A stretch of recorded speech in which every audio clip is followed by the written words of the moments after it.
We're at the southern edge of the Mount Baker-Snoqualmie National Forest. This is makes me feel very, very good. Again, as I say, this to me is the most satisfying and important part of the whole BAT program. This is where we are, what the work we have done translates very directly into help for the fish. Again, that's part of what makes this feel like we've reached critical mass here, is because the job site we're at was the first culvert that we assessed that the Forest Service or any government agency took the data and used it. And then they decided that that culvert that we had assessed needed to be fixed. At that point, it was the first time since 2019 that we had come full circle. I was about as pumped as I can imagine myself being, because it's working. It's working. What we're doing is working.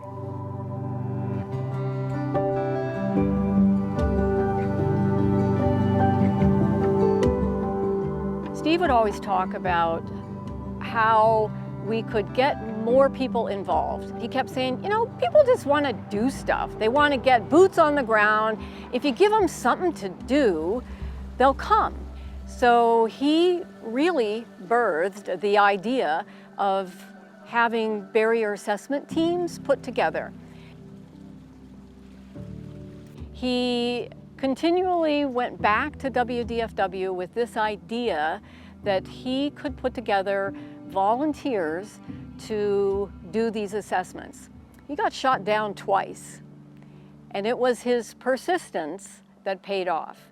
He went back a third time and said, no, I think I can do this. I think this is a way we can really help you guys.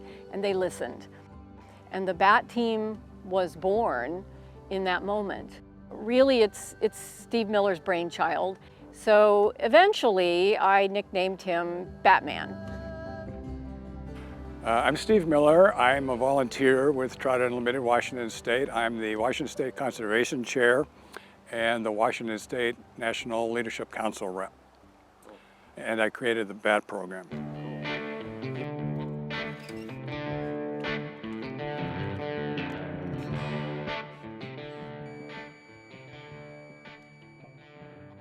So like what we're doing here with the BAT team and these culvert assessments is we are going through and determining fish passability, measure, you know, the length, the width, the height, the distance, any of the water surface drops, you know, any of the plunge pools that may occur in the culverts. We're looking at all of that information and putting it into a complete picture for the culvert survey. Give it a bit of a context here. The Supreme Court, U.S. Supreme Court, made their ruling. It's called the culvert case in Washington State, where they determined the state of Washington is on the hook financially to replace or repair culverts that represent barriers to the migration of salmon. And my research, I concluded that there's tens of thousands of culverts in Washington State that need to be addressed. It occurred to me that that might be an opportunity for Trout Unlimited to contribute. So I went through the training for culvert assessment. Just shortly after I had completed the training, the Forest Service created their Snoqualmie project, and sure enough, they had a section in their plan that involved locating and identifying what they called AOPs, or aquatic organism passages, their term for culverts or routes under roads. So at that point, I thought, okay, let's do it. Snoqualmie really wouldn't be what it is without all of the data collection by Trout Unlimited's barrier assessment team. We were aware that there were dozens of culverts in existence on the landscape, but we didn't know exactly where they were located. We also didn't know existing information, what size they were, what the conditions of the site looked like, and that is all super critical to identify and prioritize where we should be working. If we think of a watershed holistically, like kind of on a map, it's, you know, one main channel that is fed by many other little branches of channels, and on those little tributary channels, culverts that are poorly aligned or undersized can act like a bunch of mini dams. Snoqualmie is a really cool, unique landscape. It's about 191,000 acres. What's so exciting about it is this is the Forest Service first take on a landscape scale restoration project that is specifically focused on salmon recovery. Spring run Chinook are a really vital source of fish for both people. Tribal nations have subsisted off of these fish since time immemorial. But also they are really important stock for wildlife. They are one of the primary prey species for southern resident killer whales. You know, our vision, and which also aligns with the Forest Service, is that Snoquera is a proof of concept project that we would like to apply to, you know, other forested landscapes in Western Washington or potentially even all over the Pacific Northwest. You know, I think standing here, I really tip my hat to the Ranger District, to the Ranger District staff back in 2018-19, 2020, and moving on from the environmental planning part of what became known as Snoquera, landscape analysis. For years in aquatic related restoration and stream restoration, we were focused on certain river segments or reaches. And we would always talk about the river reach. And there's always a place for that. But what we're trying to do is stretch out and try and understand that if I only focus on the stream or the channel specific reach, what am I missing? In order to do this at these kind of large land scales, you need good data. I need good data to tell me what is the status of a road stream crossing. Does it type out as fish bearing or fish habitat? And if it does the road crossing present a barrier to migration?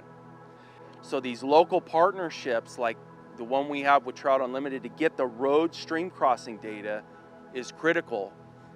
But I think the opportunity is, what did we learn from Snoquera and how do I strategically apply it in these other landscape level restoration platforms? And we'll see if we can do that. One of my lessons was the value of setting the bar a little bit higher for volunteers. I mean, I think there's a real fear on the part of a lot of volunteer organizations. If you ask too much of people, you scare people away. That's true in a lot of cases. But it also means that the people that you do attract who stick around are people you can really work with. People get things done. TU is well known as being a science-driven organization. And so what I'm going to say here is pure science. And that is that the BAT team are, in my mind, either the most wonderful people in the world or some of the most wonderful people in the world. They're absolutely great people. They all have some kind of, I'm going to call it a secret power. They're highly accomplished in lots of different ways. It's actually quite the coordination to be able to bring in all of these volunteers into one weekend to be able to get all of these surveys done. I think in just this weekend alone will be almost 20 surveys. It's really inspiring to see that they're willing to take their time to help me, but it's not really me that they're helping, it's the fish. Well, it's something I believe in. Fixing these barriers is going to help anadromous fish like trout and steelhead and salmon. Especially steelhead, because in Washington, steelhead is our state fish, and it's endangered. If there's a time to do it, it's now. Yeah, and it's an opportunity for people to get out and to go to beautiful places they otherwise might not go to. And it's a chance to do something, physically do something, where they can see a result. But I just happen to feel passionate about saving our fish, saving our watersheds, not just because of the fish, the fishing, whatever, but because watersheds, the way we manage watersheds, is kind of a microcosm or emblematic of the way we manage the environment as a whole. We have to have clean, fresh drinking water. I don't care where you live, you want that, expect that. Well, where does cold, fresh drinking water come from? It comes from watersheds that have cold, clear, clean water in them. And so if we can do work that helps solidify the idea that watersheds need and deserve to be protected, then that to me is something that's worth doing.